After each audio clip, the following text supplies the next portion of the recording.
দাদা এই ধরনের কথাবার্তা উনি বলছেন, প্রশাসনকে আক্রমণ করছেন, সবকে ওরা হুমকি দিচ্ছেন, সেক্ষেত্রে কেন ওনার বিরুদ্ধে কোনো ব্যবস্থা নিচ্ছেন না? ওর বিরুদ্ধে ব্যবস্থা অনতি বিলম্বে নেওয়া উচিত, অনতি বিলম্বে নেওয়া উচিত।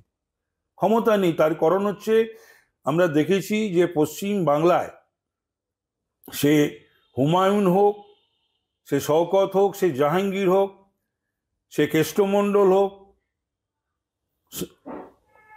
শাহজাহান হোক, এদের বিরুদ্ধে আইনি বন্দোবস্ত ব্যবস্থা নেওয়ার ক্ষমতা এই সরকারের নেই। তার কারণ হচ্ছে তারা তাদের ব্যবহার করেছে। সুতরাং তারা হয়তো ব্ল্যাকমেল করে বা করছে বা করবে, এবং সেই ভয়তে তারা তাদের বিরুদ্ধে যথাযথ ব্যবস্থা নেয় না বা নিতে পারে না, উল্টে তাদের পাশে দাঁড়ায়, প্রশ্রয় দেয়, আশ্রয় দেয়। তাহলে এটাকে আপনি প্রশ্রয় বলছেন সরকারের? এখনো পর্যন্ত তো প্রশ্রয় তো বলবো, কি বলবো। এর আগে বললো যে কেটে ভাসিয়ে দেবো, তারপরে মমতা ব্যানার্জি কিছু ব্যবস্থা নিয়েছিল, তার পুলিশ কোনো ব্যবস্থা নিয়েছিল, প্রশাসন কোনো ব্যবস্থা নিয়েছিল?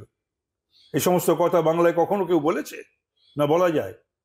হুমায়ুন কবির আরো বলছেন যে অশান্তিতে প্ররোচনা দিলে উনি কিন্তু তৈরি রয়েছেন।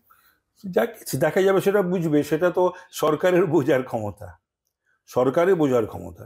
অন্যদিকে দেখলাম এই বিষয় নিয়ে যখন কল্যাণ বন্দ্যোপাধ্যায়কে প্রশ্ন করা হয়, তিনি বললেন কোনো ভ্যালু নেই এই বিধায়কের।